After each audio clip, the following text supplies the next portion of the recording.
Hey everyone, hey, thanks for spending some time with us tonight. And thank you, all of you have been great supporters of the mining engineering department for some time. And I know that you are very interested in its future and you have high aspirations for it, as does the university. Having a world leading mining engineering department is really important strategically to mines. If you kind of look at all the things that we're doing and all the programs that we've launched recently, whether it's underground construction, tunneling, space resources, and if you look at all the other work that goes on in the university, it's related to, for example, the energy transition and renewable resources.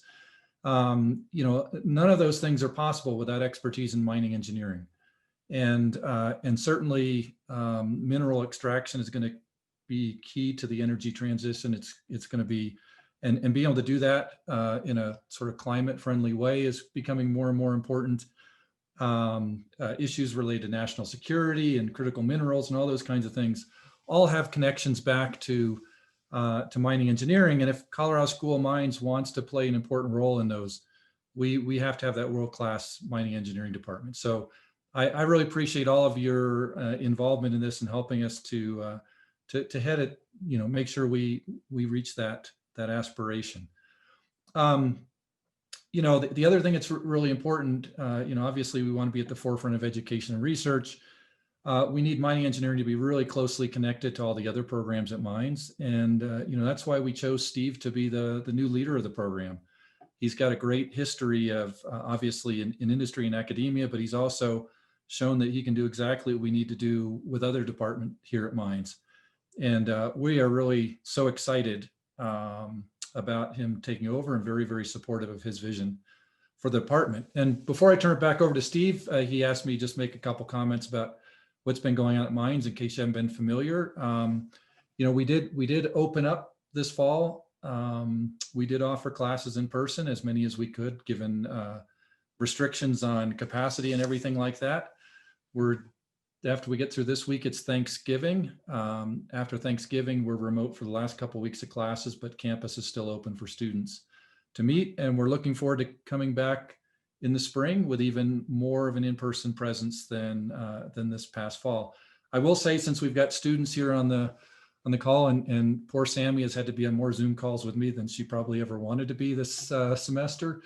But I just have to say how proud I've been of everybody here on campus, from the faculty who've shown up in the classroom to teach their classes, to the students who have really adhered to the expectations of the Ore Digger Promise. We have done much better as a community than the surrounding community has done with respect to transmission and prevalence of the virus, and that gives us great hope for being able to have a great semester in the spring. So, we're doing, I think, much better than other schools. We've offered many more opportunities for our students than other schools could, and I think it's something that only Ore Diggers could pull off. So I'm really proud of school and looking forward to the spring. And with that, I'm gonna turn it over to our new leader of mining engineering department, Steve Enders.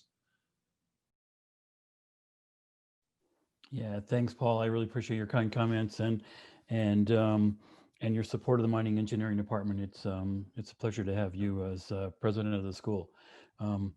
So Muta, can you go back and show the slides? We'll walk through a few that each of us have a few. It's not too many, but I wanted to provide everyone a bit of an update. This is probably a great way to start. Is like, who are we?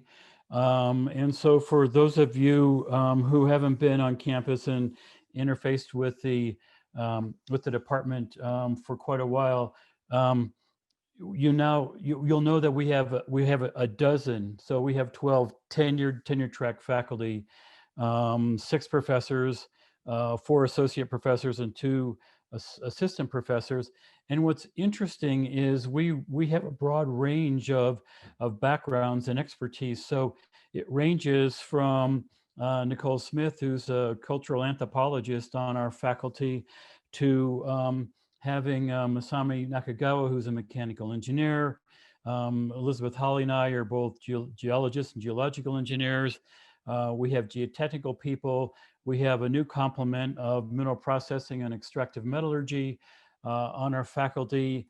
We have Shebnam Duzgan, who, in addition to doing geotechnical work, she does things in the or AR, VR field and machine learning and artificial intelligence. When you think about it, we're crossing the entire broad field of mining. And I don't want to ignore the fact that we've got just an outstanding staff that we work with, that we support, that supports us. So let's go to the next one. Mutu, thank you. So thinking about our students, right? We have 149 students currently in the program. 87 of those are undergraduates, and you can see the size of our classes really ranges from, something on the order of 16 to as many as 37 in a class. I find that our senior class is always bigger than the other classes because it kind of collects people over time, including those that haven't graduated yet in 4 years. But our undergraduate enrollment, frankly, is not what I want it to be, and we'll talk about that going forward. We've got a good graduate program. It's 62 people. It's split roughly between half master's and half PhD.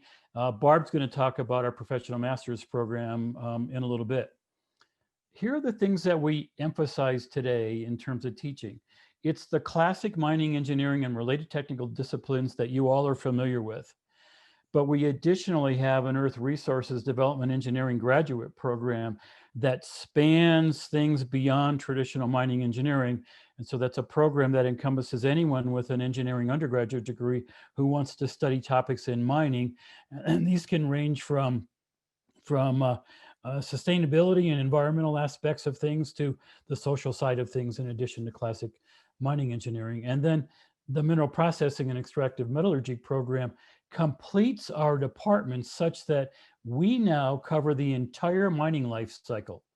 And I don't know actually of many other departments in the world that cover the full mining life cycle. And this is really pretty fascinating to me and a great opportunity going forward. Next. So a bit about research. We now have 9 research centers. I'm not going to go through all of these, but the ones that you're probably familiar with is the Edgar mine, the mines experimental mine up in Idaho Springs. Many of you are probably familiar with the Earth Mechanics Institute. We have our traditional safety program. We now have an Earth research, an explosives research laboratory at the Edgar, and we get involved in a number of things. I want to point out 2 things here. We have the Kroll Institute for Extractive Metallurgy now in our department. But when I think about what we do as a department, we range from research in terms of space mining and lunar resources on one end of the spectrum to industrial recycling on the other, and everything in between. It's a remarkably broad span of what we do. Our newest center is the Tailing Center.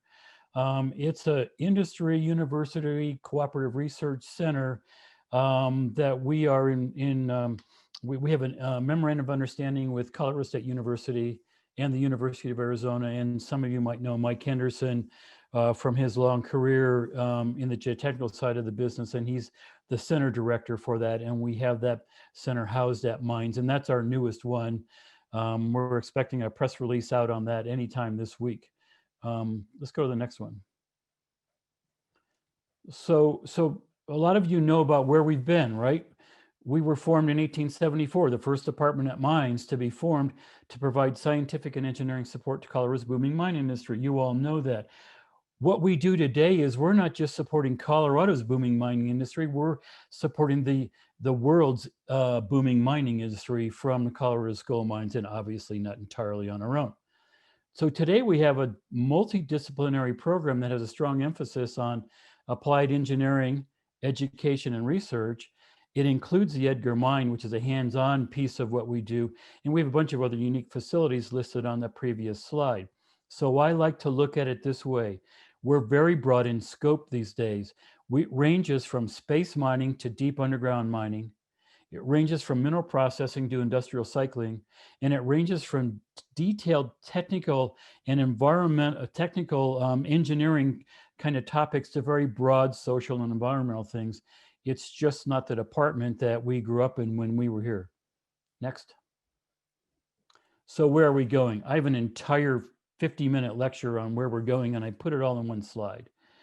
And so some of these things that you already know, but the key imperatives, the global imperatives that are driving the mining business today have a big impact on education. So you all know this issue around the population increase and the demand for quality of life. We also know that there's climate change, global warming, carbon footprints that are driving an energy transition and a sustainable outlook in terms of not just energy, but minerals. There's the fact that we are not just leveraging the power of data today, but we have to actually have the energy to store that data somewhere, which then drives this entire need for additional resources. Then there's this whole issue of globalization versus localization. Those are 5 key global imperatives that are driving what's going on. And the implications for us is that there's an increased demand for mineral resources. They have to be extracted from the earth without a negative impact, not without a zero impact, but without a negative impact. And the expectation is the positive impact is going to be shared by a lot more people than it has been in the past. And then there's this concept we have that the United States is now desiring to be mineral independent to the extent that geology will allow it. So my conclusion here is mining is going to become ever more important and complex, and there will be a tremendous demand for mining graduates. In fact, today, the US is supplying about 200 new mining engineering graduates into the market when the demand is 400. So already we're half of what we need to support industry just in this country. Next. So what's our role more broadly? Many of you know that mines, not just the mining engineering department, but the Colorado School of Mines, has been ranked the best university in the world for mining and mineral engineering. But I actually think that mining is a lot more than mining engineering. A lot more than mining engineering. It's a very big field. My focus in terms of going forward as a department head, if I had to get it into three bullets, if you will, is recruiting. Our goal is to double the average number of undergraduate students within the next 3 years. And I want to do that to the extent possible from women, if we can, from underprivileged people that have an ability to get into a STEM college like mines, and from other places like international. But we've got to double it. I want to reconnect with alumni and industry. And obviously that's one of the purposes of this call, is to reconnect with all of you. And then I want to rebrand the department. And I'm not necessarily talking about changing the name necessarily, but we have a really broad program that we have to talk about. And then the last thing I want to point out here is, in my view, mining is the most integrative field of engineering and applied science there is. And so I'm going back to Paul's comment that we actually need to be collaborating with everyone. Because, frankly, if it hasn't been grown, it has to be mined, as we've all known. But frankly, if it's grown, it has to be processed and touched by things that have had to be mined to begin with. So I'd like to tell people that mining is actually hiding in plain sight. And at the Colorado School of Mines, mining is in our name. So there's a lot of things that we can do going forward. And this is just a snapshot of my view of where we want to go. There's a lot of meat on the bone here, but this is just a bit of the snapshot that I have in time. I think I'm going to turn it over to Hugh. Great, thanks, Steve. It's a real pleasure to have this opportunity to visit with you this evening and talk about some of the exciting developments that are occurring internally within the department. One of these developments is part of a strategic initiative that's occurring since Steve's joined us in August, and it's consistent with the Mines 150 initiatives. The whole concept of how do we reconnect, as Steve talked about, how do we reconnect with our industry constituencies, and most of all with our alumni. And so we're creating an external engagement committee. And when I shared this with a friend who I believe is on, or former classmate who I believe is actually on this call, they said, well, this is going to be a fundraising committee, right? And I said, not at all. This is more of engagement, the more of trying to solicit not just financial participation, but physical participation in the program.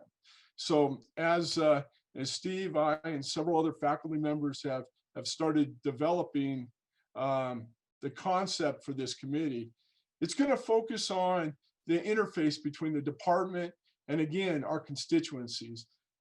It's to try to re-engage you, the alumni, in department activities and communications and social events, including alumni receptions at conferences and across the country.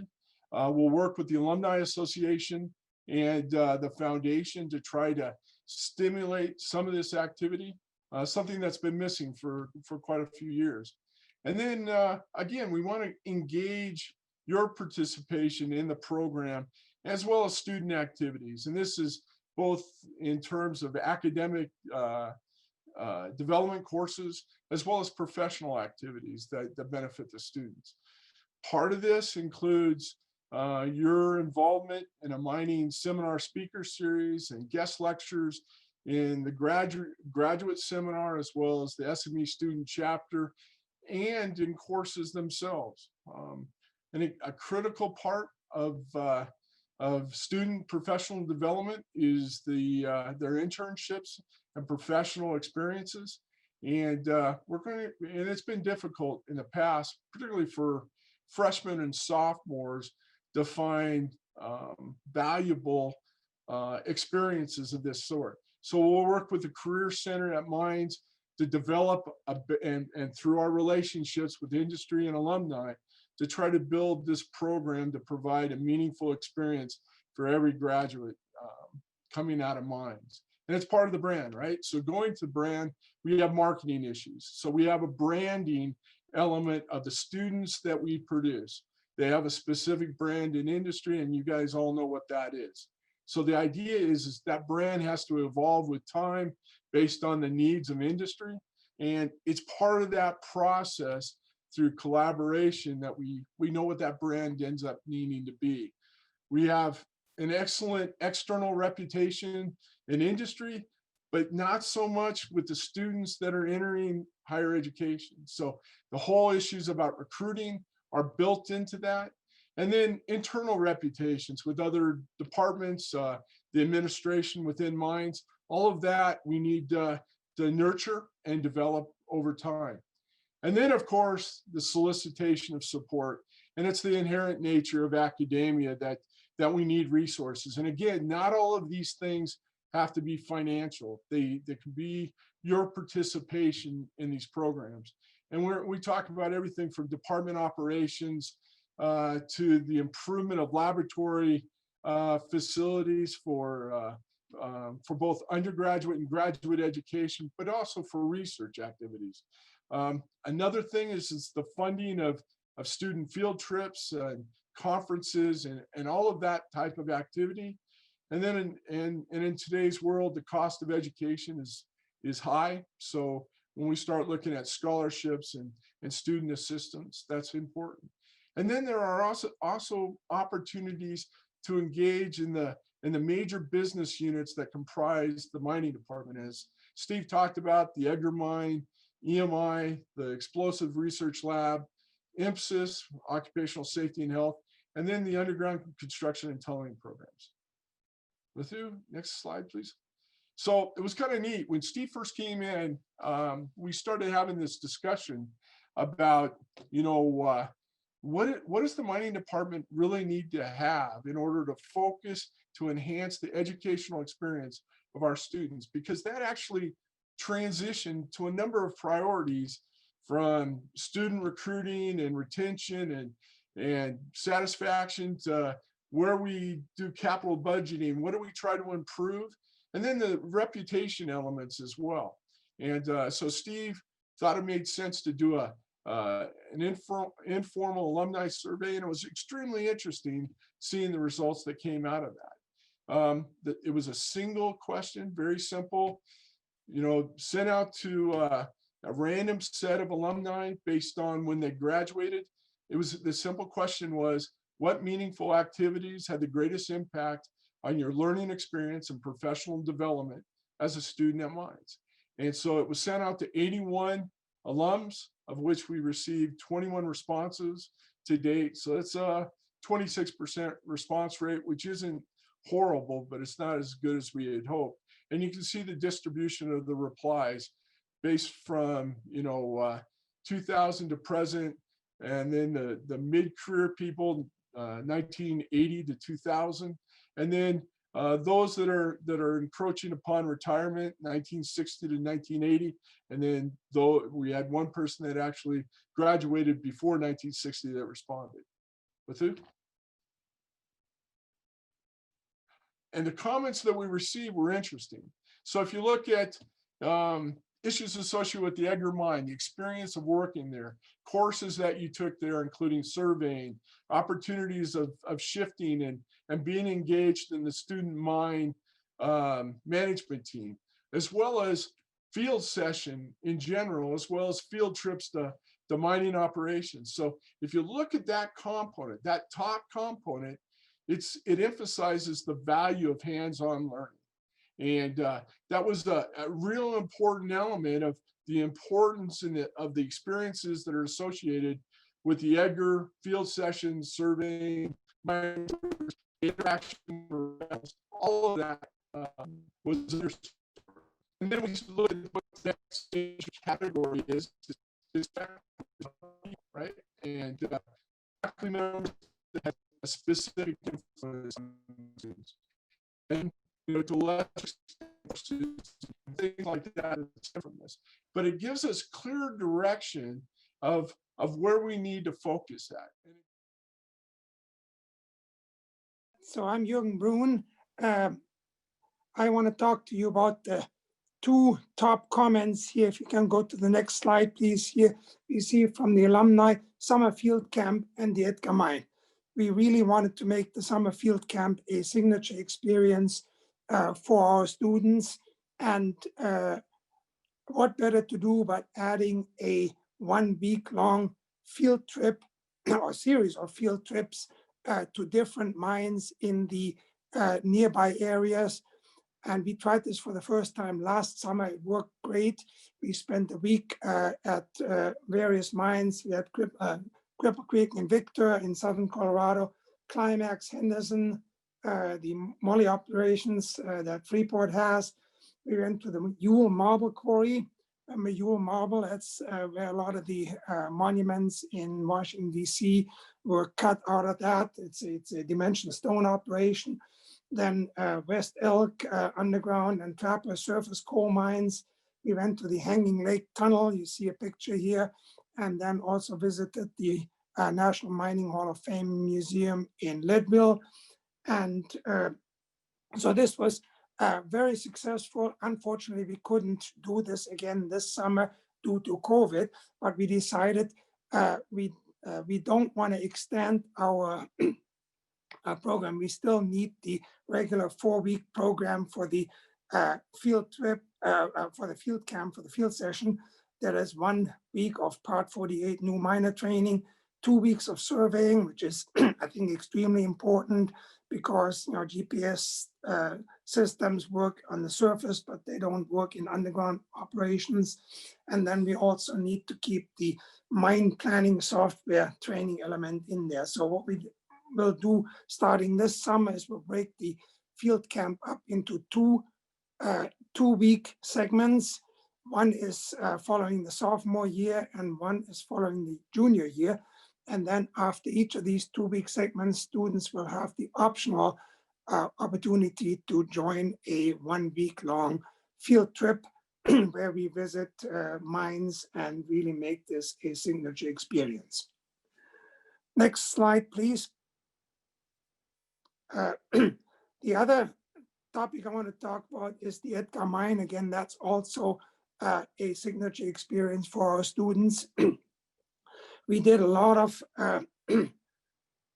great things in recent. It started in 2017-18, where Freeport McMoran donated money to renew our air, water, and electric infrastructure. We spent close to $750,000 on that, and also did some strategic planning for the mine. This year, we're adding complete Wi-Fi connectivity underground and high-speed internet. That is close to $500,000 project financed by the National Science Foundation. We this summer bought a new 2-yard Wagner loader that really is a game changer when we want to expand and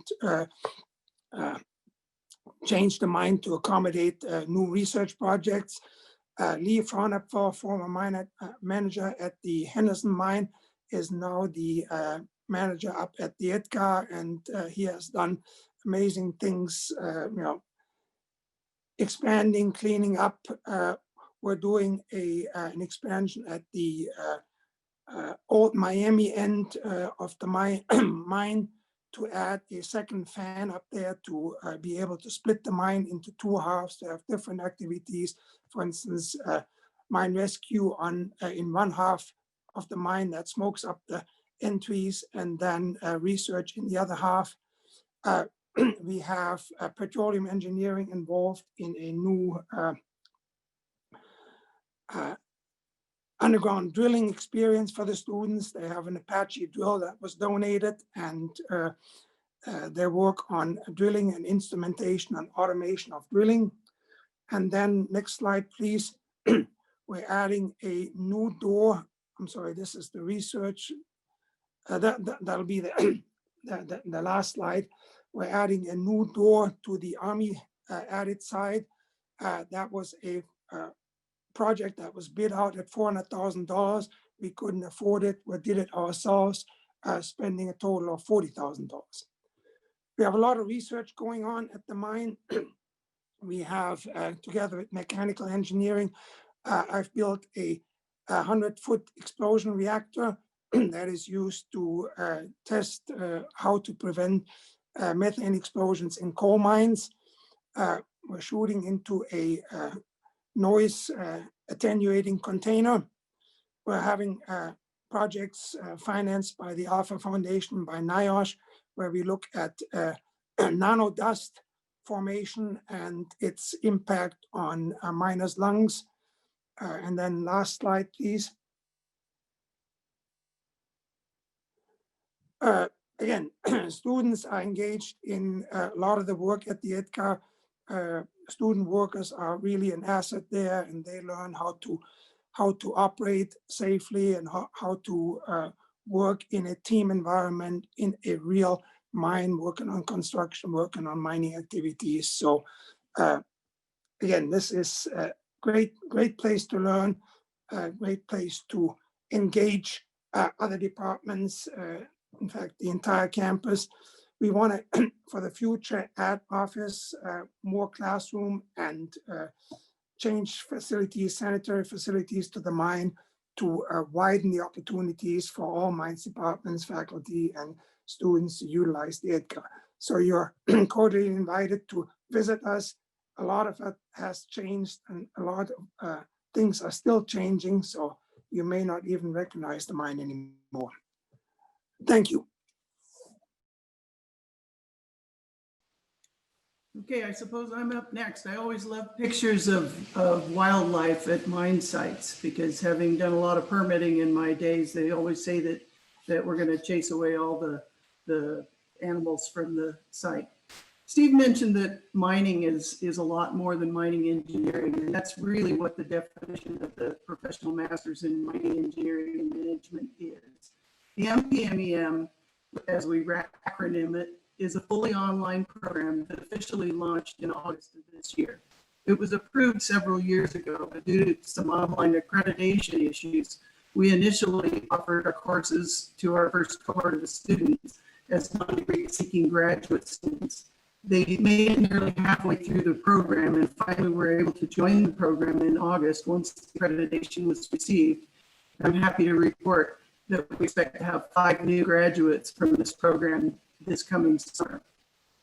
The MPMEM stepped beyond the traditional mining and mineral processing curricula to explore the mine services disciplines that are only lightly touched on in our traditional programs. Services like water, tailings, closure, data management systems, environmental responsibility, permitting, and social license are some of the areas that are critically important to the success of a mining project, but are not heavily covered in our conventional programs. The degree is a hybrid between a master's and an MBA, but the difference is that all of our courses are focused directly on mining. The business coursework includes accounting, mineral economics, investment decision-making, and finance. But to distinguish, for example, our accounting course does teach accounting, but it doesn't, it teaches it, it goes into accounting, but our students really are taught to be able to read balance sheets and income statements and use key financial ratios to assess the financial health of a company through publicly disclosed documents. That isn't the typical accounting course that you might otherwise get in a business program. In the mining sector, it's common for people with a variety of educational backgrounds to rise to executive leadership.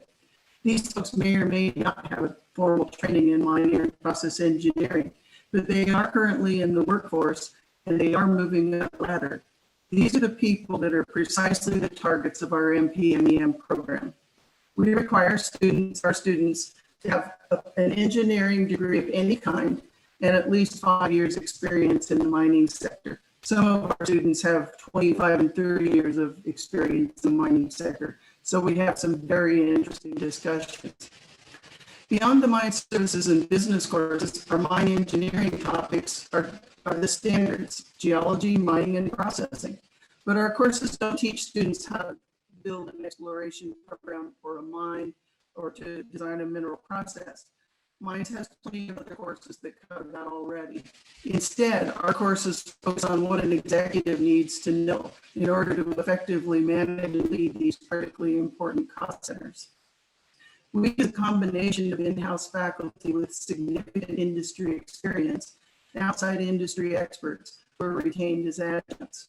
Our program is designed to share specialized executive level expertise with our students. The diversity of both the coursework and expertise requires a program like this. Is something that most universities don't carry in-house.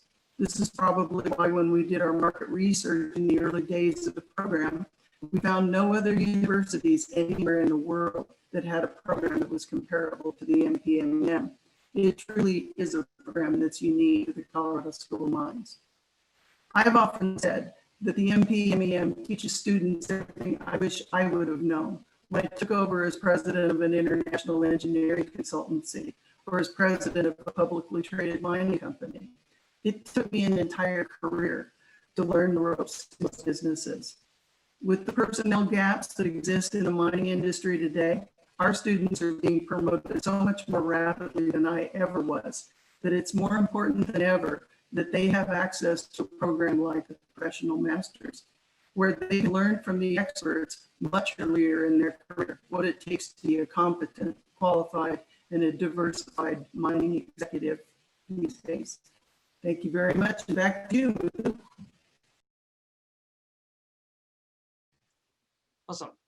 Thanks a lot, Ms. Vilas, and thank you, Dr. Enders, and your team. It was really interesting to learn a lot of new things and the future, how our department is going to be.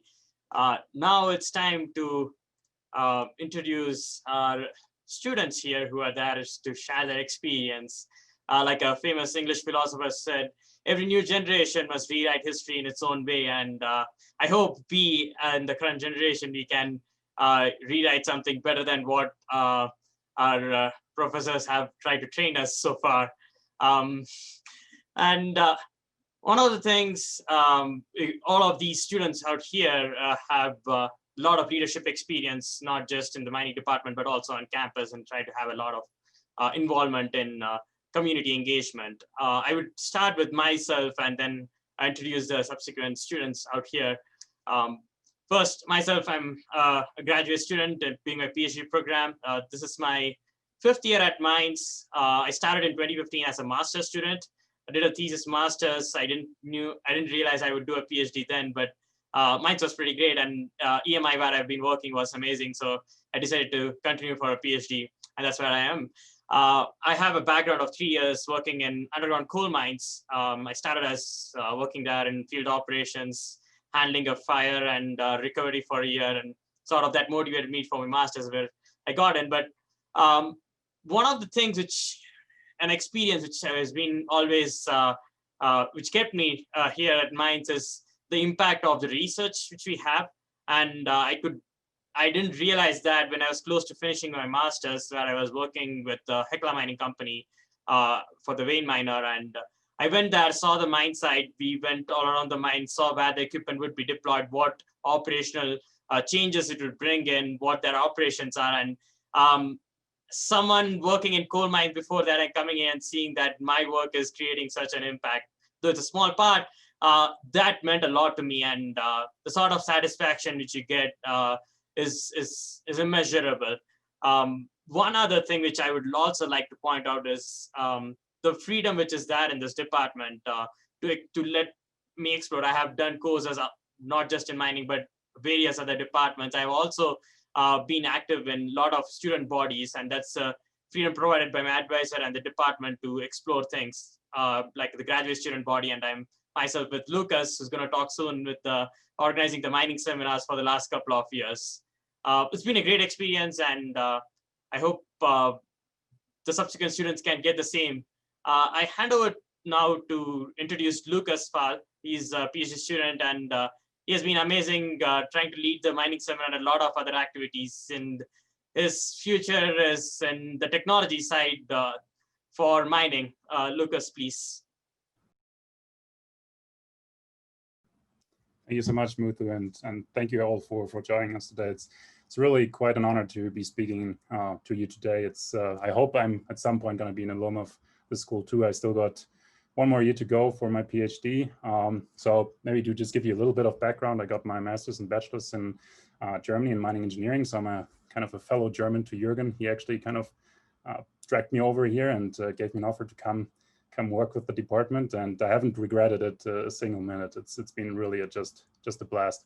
A little bit about what I realized when I listened to this presentation really is that I feel like I can really fit in well with the vision that Steve kind of laid out. Same as a lot of the other students here. I think there's a lot of opportunity for us to kind of help, and maybe to give you some examples for that. So my research is really focusing on using novel technology, in this case, LiDAR scanning underground, to look at geotechnical changes that happen. And of course, Edgar has been an invaluable resource for that, to conduct experiments. It's just so easy to drive up there, have an awesome site to work at.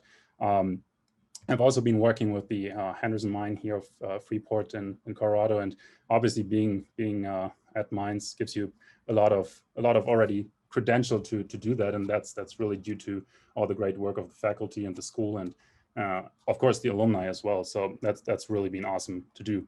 The other thing Muthu already mentioned, and I hope we're both trying to lead the seminar the best possible. I hope we're doing better than just trying. I think it's been a really great experience. We just finished up a seminar. Before this, we had about 60 attendants with some great speakers from Freeport coming in, and it's just really awesome to get this opportunity from the department leadership and from the department to work on this and kind of venture out a little bit and do something different than just your research. So that's really great. One other thing that was also mentioned by Steve is as the aspect of outreach and communication. And I think SME, I'm part of the SME chapters. I think all of the students here are. I am working with the Mineral Education Coalition on reaching K-12 students, and also today was a busy day. We had a career fair. Muthu was there too, so we could reach a bunch of K-12 students, talk about mining, and again, Mines has been invaluable in providing resources for that. So besides research, there's a lot of personal development opportunities here for graduate students, and it's just been a blast. So yeah, it's been great, and I'm not exactly sure who am I going to hand it over to. I'll take care of it. Thanks a lot, Lucas. It's amazing. I'm going to introduce Martina. She's a senior, and she's been with us starting a freshman. I've seen her. She's been active with our department, with a lot of clubs. She's part of the Mine Rescue, the Women in Mining, and I'll let her talk more about it. Martina, the floor is yours. Thank you, Muthu. As he mentioned, I am very active with the mine rescue team. I'm actually the chief technician and fresh air base for the team, as well as the president of the Women in Mining chapter here at Mines. I cannot say enough about the opportunities the department has given me and the doorways the department has opened, the personal investment that the staff and faculty have taken in me, and the pathways that has forged for my future career. I wouldn't have gotten my internships unless certain members of faculty had invested in me the way they had, or had seen something in me and worked to develop my skills. I wouldn't be in mining at all if it weren't for the Colorado School of Mines, because this department is what brought me into the industry in the first place. And it's what inspired me to forge ahead and create the path that I have dreamed about for several years now. As the department continues to develop, the staff and faculty have made a great many efforts to develop students with the evolving desires of the mining industry and to continue to create the leaders of the future, if I may be so bold, and create the opportunities that we need in order to integrate ourselves into the new and emerging opportunities in the industry. Yes, and so I will let Muthu hand it over to Sammy. Thanks, Martina. That was really great. Now we have, I'm going to introduce Sammy, and she's one of an amazing students, not just within the department. She's been very active within the campus. She was part of the undergraduate student government as a vice president, and a lot more. Even after that, she's been doing a lot of activities involving in competition stuff. I let her talk about it. Sammy, the floor is yours. Thank you. Hi, I'm Sammy. I'm a senior, like Muthu said, and I'm going to be getting my master's in Earth Resource Development once I graduate. So I'll be staying for one more year. But yeah, I would say my mines experience has been 50% of the mining department and then 50% of my involvement in the community. And I really stumbled into the mining department in a very roundabout way. My freshman year, I was sitting in NHB, our humanities class you have to take. And we had a guest lecture on Mining for Morals by Jessica Smith. And I was just talking about corporate social responsibility in the mining industry. And before this lecture, I had no clue what mining was, didn't even really know it existed at that point. And I got out of that lecture and talked to my friends, and I was just fascinated, and I couldn't stop talking about it. And my friends were all like, "What do you mean? I fell asleep." And that's when I kind of realized that, oh, mining is kind of cool, and I wanted to learn more about it. So then I took some of the intro classes in our department and decided to change my major. So truly stumbled into it and changed my major because of a humanities class and not something like physics or chemistry like most people do. But I'm glad I did find my way here. I've really enjoyed all the opportunities our department's given us. I will complain about it a lot because I miss a lot of meetings because we're always in labs in our undergraduate degree. I've been in 3 labs for the last 3 or 4 semesters. But those labs are the hands-on experience. It's really what solidified my education and made me truly understand what we're learning and get that experience. It's going to be helpful in industry. So I'm grateful that we have so many classes that give us the opportunity to have labs.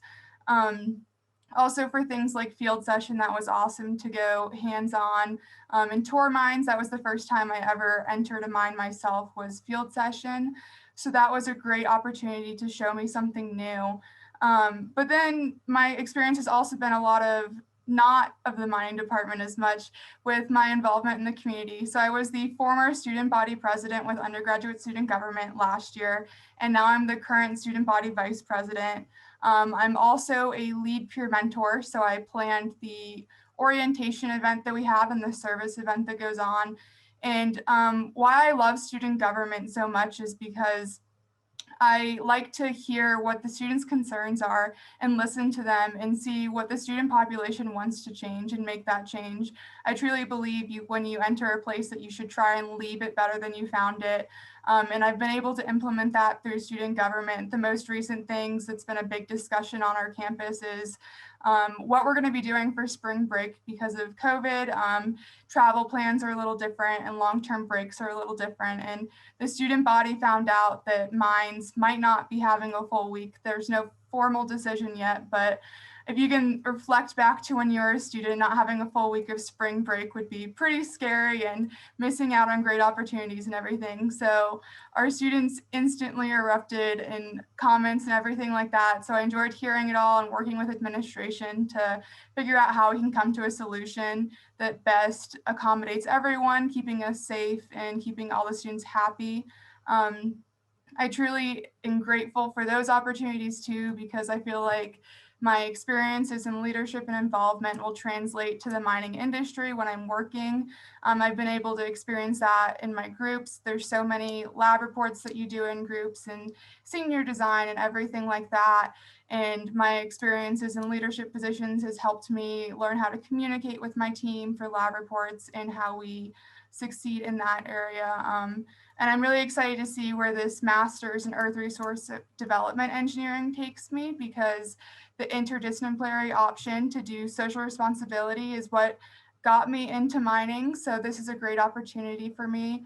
And I'm just grateful that Mines has been so accommodating and has this opportunity to go into kind of a different sector that's not all technical, and showed me the hands-on experience as well.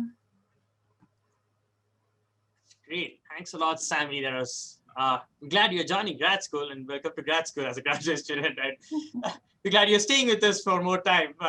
And as you could all see, our students here, both graduates and undergraduates, have not, though we are not the largest department or even closer to that, right, on campus, but our students have a lot of impact on community, even and that sort of reflects what you see here, and a lot of other people who are missing, we couldn't bring them here. Now, I'd like to encourage you to ask any questions in the Q&A section, so that our team here would be happy to answer them. Yeah, thanks, Mutu. So we wanted to get through the content without a bunch of questions, or we would never have gotten through our content. We want to respect everybody's time, but yeah, I just want to throw it open to you all. President Johnson's still here. The other speakers are still here. The students are here. We'd be happy to field any questions that you have. And if you don't speak up, I have 13 questions that some of you already asked when you said you were going to attend. So you can, I don't know if, I guess you got to, so here's a question, I'm just reading now. Are you looking for other guest lectures? We are always looking for guest lecturers. And one of the things that we do with our guest lecturers is when they're done and we thank them, we ask them for suggestions on what other guest lecturers we ought to be contacting. It's a really interesting way to build our, our stable of potential speakers. So absolutely, we'd love to have any of our alumni who have something to offer come and speak to us. And although we've had a lot of technical talks, I have to tell you, a career talk would be absolutely fascinating.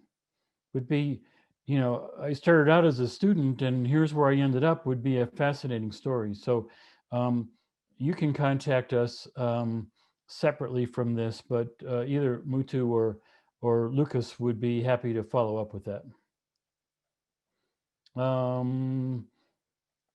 Steve James, you want to know a little bit more about the new Master of Mining and Management program? A little more about the Professional Masters in Mining Engineering and Management. It's basically it's a cohort-driven course. Students commit to a 2-year, pretty rigorous educational process, but it's designed to be able to hold down a full-time job when you take the course, the program. So it's about 20 hours a week is the design. You take 2 courses in sequence per semester, and you go all 3 semesters, so it's fall, spring, summer, for 2 years with the same group of students. And so the idea is to build that networking and camaraderie that you get, because it is online. It's one that's it's important that we kind of build that community within that group, each group that in the program. uh, how far do you want to, do we want to take this? That's okay. That's okay, Barb. Talk for the rest of the night. Yeah, I know you can. One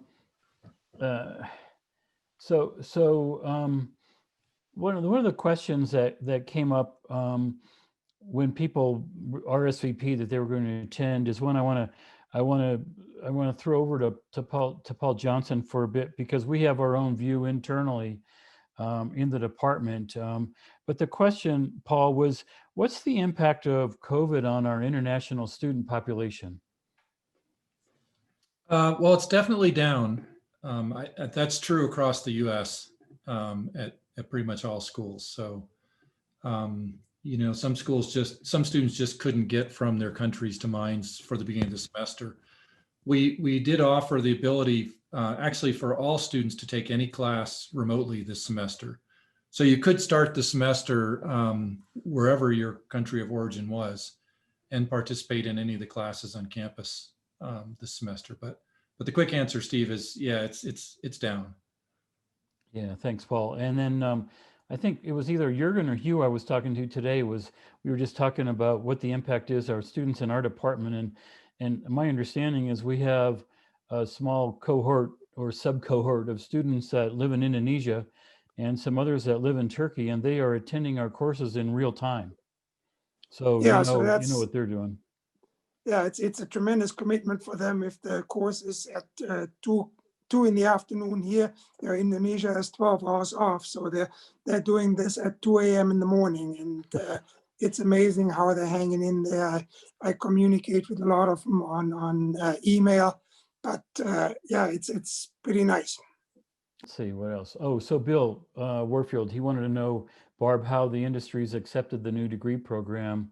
And I think there's probably a bit of history there that's worth talking about in terms of what it's taken to get the program where it is today, and some of the things that happened over the summer that are going to allow us to leverage it going forward.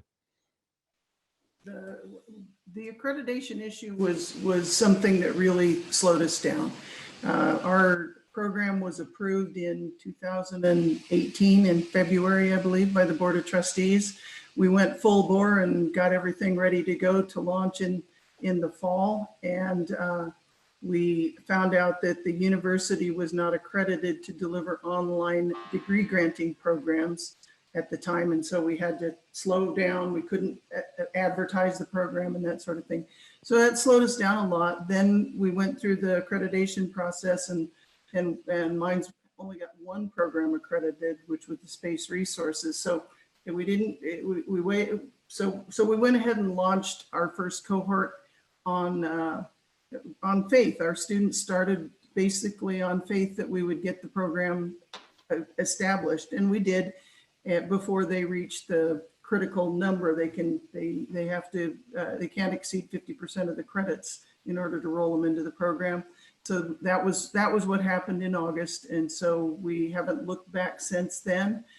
We now have 2 cohorts that are going through. We're going to be starting another one in January. Yeah, thanks, Barb. Tim Haddon, you asked a really great question. How does ABET accreditation issues, affect us, given, in your words, the demise of other mining programs? And I'll try to be kind. And the issue here is that all the mining engineering programs are scrambling these days for 2 things. One is students. So all of the programs around the world in the mining sector have seen declining enrollments, and that's a really broad issue that's probably worth talking about over a beer, Tim. But the second issue with it is keeping up with technology. And so all of our programs are how can we keep up with the pace of change in technology, keep our students relevant? Today, we have to graduate not just students who have an understanding of the basics of science, math, physics, chemistry, engineering, mining, but they have to come out as leaders. They have to have great skill sets in terms of their ability to work and solve problems and continuous learning and all of those things, Tim, that I know you're aware of. But my sense is that ABET's even further behind than the mining departments are in change. And so one of the impediments that I've talked about with some of the other department heads at mining schools in the US is how do we keep ABET current with our need to change our programs going forward? It's one of the impediments that I identified coming into this role is what do we do about ABET to be able to support us when we have to change more aggressively than they probably can? That's my personal view. And I think, Steve, if I may add to that, as we all, or most of us members of SME, SME is the partner society that governs the mining engineering accreditation program in ABET. And through SME, we can change that. We can evolve that and make sure that the ABET criteria are growing with the needs that our industry has of our graduates. Yeah, thanks, Jürgen. So while I have you, I'm going to ask a question that came from one of the attendees when they registered is, what happened to coal? What are we doing about coal in our curriculum? Yeah, there's two things. We recognize that in order to stay competitive as an engineering program, we needed to reduce our number of credit hours from what we had last year, 139.5. We are now at 132.5. We're a little bit better there, but there's other programs that have bachelor's degrees at 130 credit hours or something like that. So we decided to roll coal mining into the underground and surface mine design classes. So the coal elements will be there, and then we will make coal an elective for the mining engineering program. So we may not teach it every semester again, but we will teach it maybe every 2 years, every other year, and still stay relevant with developments in the industry. Yeah, thanks, Jürgen. That leads me to ask another question. Maybe Hugh, you can field this one, but it relates to where our students are going when they get done, or if I can use the vernacular of when we were students, when they get out, right? When they get out, where are they going? And what are the prospects look like for graduates in 2021? And I guess I'll answer part of that is only one that I know of has gone into coal. So it's really a different sector than it used to be when we were students. Can you fill us in, Hugh, on what your sense is of where our students are going? Sure, Steve, thanks. Yeah, the dynamics have changed quite a bit over the last 10 years. And we still place a significant number of students in the metal, non-metal sectors, but we've also seen an increase in aggregate construction materials and industrial minerals. They are now hiring a greater percentage of our students on a given basis. It used to be, when I graduated, about a third of the students went into coal. And then when I came back to teach here, it was down to about 20%. Now we're, as Steve indicated, we now see a handful of students still going into coal, but it's real isolated to the Powder River Basin in Western Colorado and Eastern Utah. So it's the dynamics have changed, but the aggregate side is increasing, as is underground construction and tunneling. But with the consolidations of metal, non-metal, and the prices, it's surprising. People are still hiring. And for the reasons you said, the attrition rate is twice that of the number of kids coming into the market graduating. So there's great market potential for decades. Good stuff. Yeah, thanks, Hugh. I tell my students that I wish I was their age again, because I can't imagine what's going to happen in our business over the next 40 years. Just got to pinch myself for that. I guess another issue that came up that's probably worth talking about, and this is more around, I guess if everyone could see the presentation that Leah Walker and her colleague Corey, I forget Corey's last name, from Freeport gave on what Freeport is doing with data analytics and everything that relates to sort of the big data piece.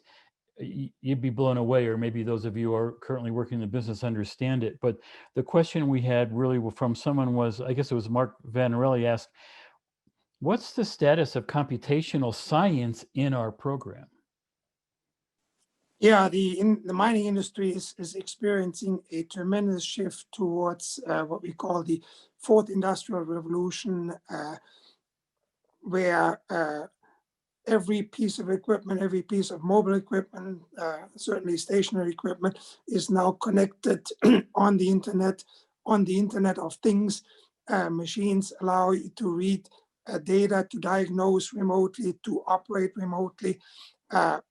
The mining industry has the first completely autonomous fleets of trucks and trains running. Those trucks do more than a autonomous car could do on the road. And so there's a tremendous shift happening, and we are lucky that we have people like Professor Shebnem Düzgün, who is a data science and automation expert. And we're also working with mechanical engineering to I didn't mention it in my part, use robotics in the Edgar mine, both crawling and flying robots that can measure things and explore things where no human person should be because of rockfall hazards and stuff like that. So there's a tremendous shift coming where I told you we are installing a mine-wide wireless network in the Edgar mine currently, and that'll be for the students to learn. And you can walk into the mine with your cell phone and still have connectivity all the way to the back end of the mine. Yeah, thanks, Jürgen. The other thing is a bit of a shout out to Shebnem Düzgün, because she's developed a virtual reality, augmented reality lab. And when she asked me invited me to come over and give a tour of it, this is when I was in the geology department, I came over and she took me on a virtual tour of the Edgar mine.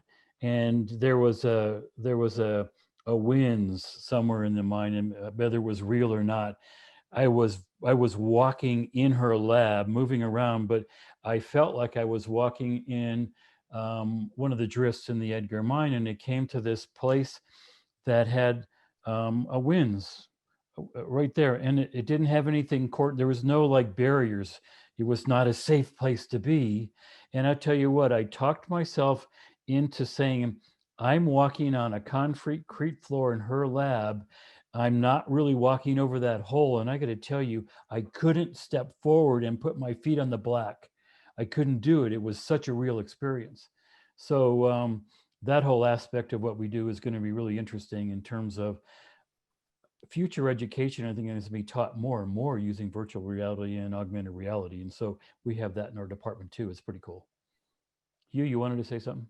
Yeah, it's more than just automation though. Mines are collecting a tremendous amount of data, from everything for resource estimation to risk analysis to rock characterization.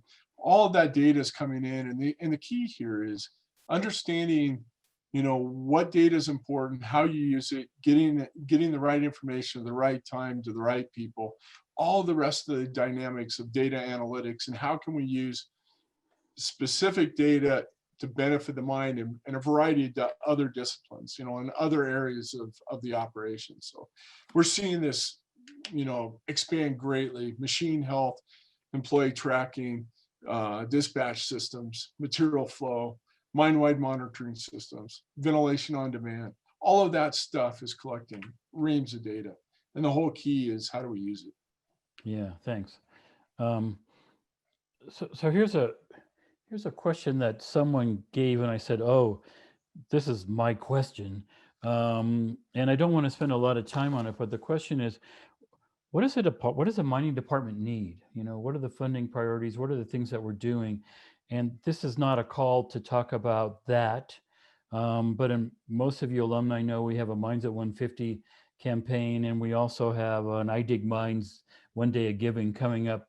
But I can tell you that the information that we've gotten from the alumni survey, the work that the Industry Advisory Council has done for us, and just the work that we've done as a faculty, you know, have indicated to us that there's some things that we need to be investing in to change everything for us. And so if you want to think about it, we have some things that are quite consistent with the Minds at 150 Minds at 150 campaign priorities. And so the number one thing on our list is there's a lot more potential to do things, not just for the mining department, but for the entire campus at the Edgar Mine annex campus, if you will, up in Idaho Springs. And so there's some recapitalization expenses that we're looking at that are going to really transform what the Edgar Mine looks like. So that's a priority for us. And the reason it's a priority is because everyone's gone through the program, said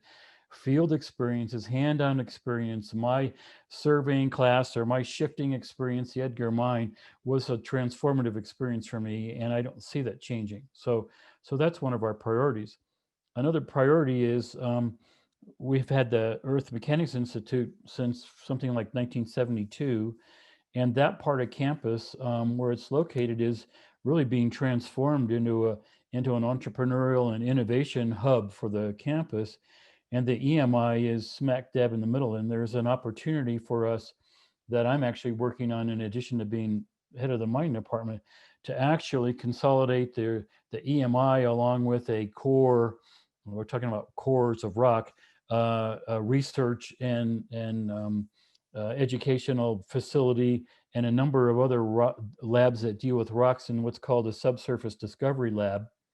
And so the EMI is going to be looking at what it needs to do to move into the future. And so there's, I don't know what that looks like, but it's clearly a place that we are going to be putting some additional funds in. And the rest of it really comes down to students. It's really about what we can do to enhance the student experience. And so one of the things that Hugh and I are working on from a marketing and recruiting perspective is, what does the mining student signature experience look like? When a student comes to the School of Mines, they can have an experience that we've heard about from the 4 students we've had. And we all know as graduates what that looked like. But going forward, what does it look like to a new student? And I can tell you it involves not just what we're doing in terms of our classes and our coursework in the labs, but it's what are we doing with our field experiences? What kind of scholarships can we attract students to?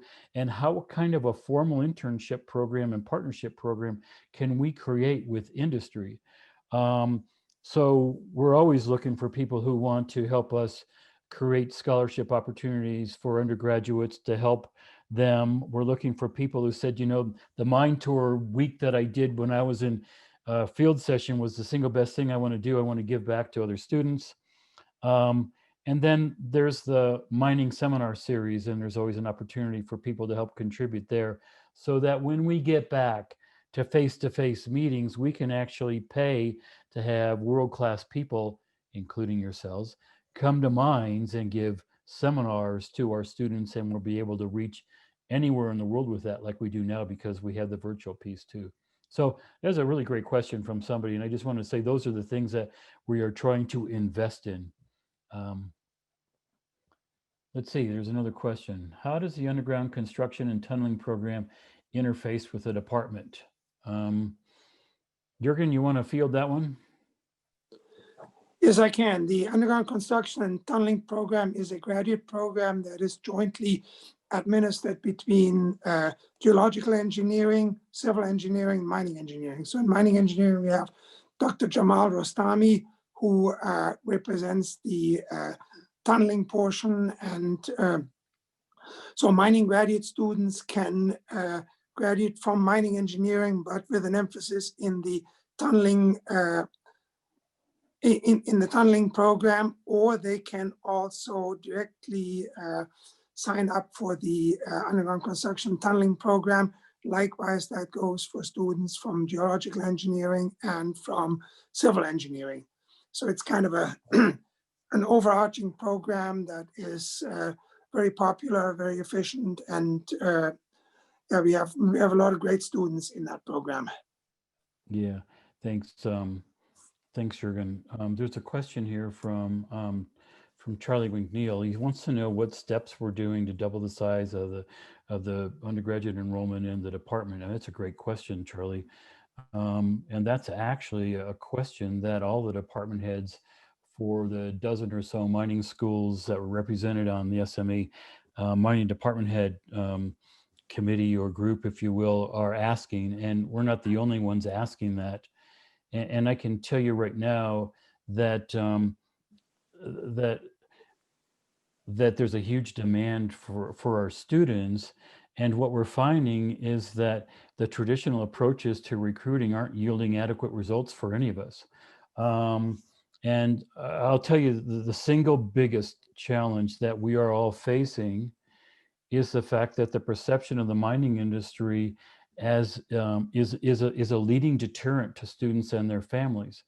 I've worked with people. I have colleagues in industry who are third and fourth generation miners, and their kids are not going to schools for mining, and they are not recommending that they do that.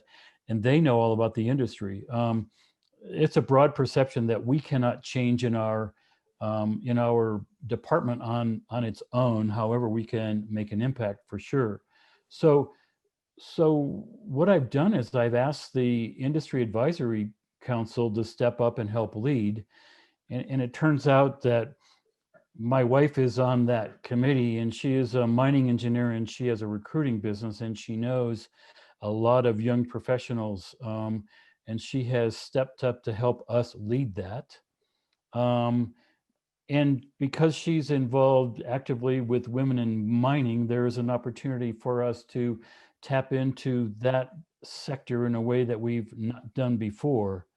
But really, here are some things that we're doing, Charlie, that are concrete things that we can do and are doing to increase the number of undergraduates that we can bring into the program. And when I say we're doing this in addition to other programs, I mean, we're talking to students in other departments like computer science and mechanical engineering. And we do the things called preview mines and all the standard things that are part of sort of our current world. We're going to continue to do those. But in addition to that, we're developing a space mining minor as an undergraduate minor in our department in collaboration with the Space Resources Program. And we actually have a strong interest already expressed from students to do that. It's a hook to bring students into mining and have them see what it is to be much larger than I just have this class I want to learn about space resources.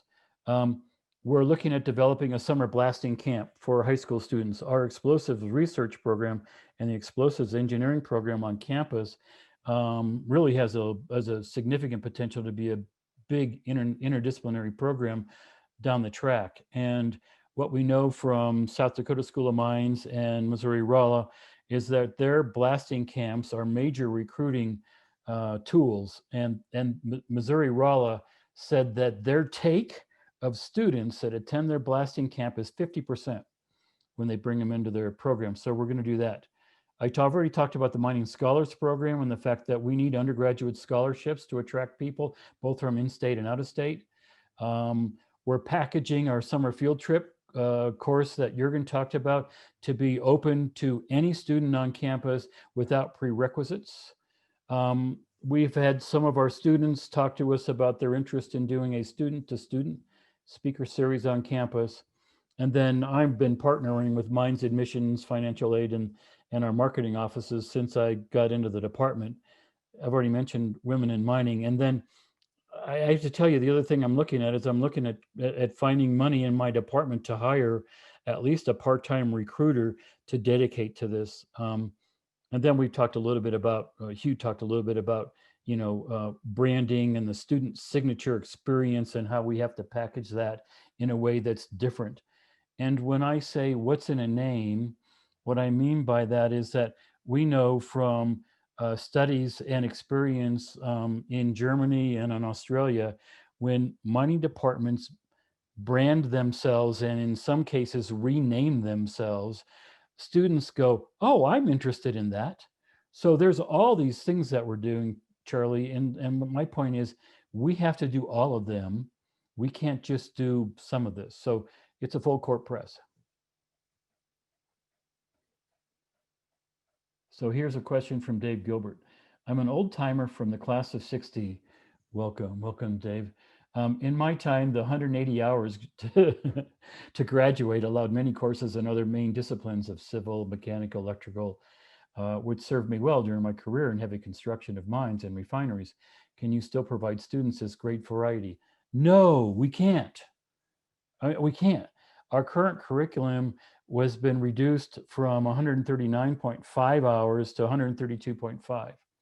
And so we can't, we just can't do it, David. We do what we can, but really, I think what we're looking at is how can we integrate what's required and expected of our graduates going forward into the workplace, into our courses and into our extracurricular activities, such that they come out with skill sets that we didn't necessarily have. So when I was undergraduate, I took a lot of hours and I learned a lot of things, but everything I learned about leadership and management and interfacing with communities and all that kind of stuff that really made me successful was all on the job. And I know that our employers are expecting our students to know how to do that more so than do they know more engineering skills. And that's our conundrum really at Mines today, is how do we graduate leaders that have a great technical knowledge instead of engineers have a great technical knowledge that they have to learn on the job. Our industry partners are expecting us to graduate leaders, and they will give them the technical experience. It's an interesting problem that we have. It's a great question. Probably worth another beer to talk about. I want to do a shout out, and I want to show the last slide, Muthu. And my shout out is to, and I'm probably going to miss a bunch of people, but my shout out is to 4 alums from our department who have made major contributions to the School of Mine philanthropically. And one is Hugh Harvey, who has his undergraduate degree in mining engineering and has a Harvey Scholar Program. Bruce Grucock, who recently established a Grucock Scholars Program, or I think that's the name, or Presidential Scholars Program. Charlie McNeil, who just, he and his wife just came in and provided significant funding for a construction campaign we have. And Tim Haddon, who has, through Alistair Mining has contributed an endowed chair in our program. These are leaders that have come from our department to not just help our department, but to help the School of Mines. And I'm damn proud of them. And so it's just a shout out and a thank you to all of them. So last I have here is you can follow us, right, through Facebook, through Instagram. We have a website. We also now have a YouTube channel and will be coming out on LinkedIn. And I would have to say that if any of you are interested in getting notices for our mining seminar series, they're every Wednesday afternoon from 4 to 5 like we had today. And there's some great speakers. And if you have the time to join us, we'd love to have you. So yeah, go ahead, Hugh. You can add on. You can pile on. And again, we appreciate everyone that's contributed, but you know, there's a number of individuals that have really stepped up. In addition to those individuals that Steve listed, and you know, Hugh Evans and you know, Red Conger and Fred Banfield, a variety of people. But also, there's a number of people that have contributed significant amount of time, and again, we truly appreciate those efforts. Thanks, Hugh.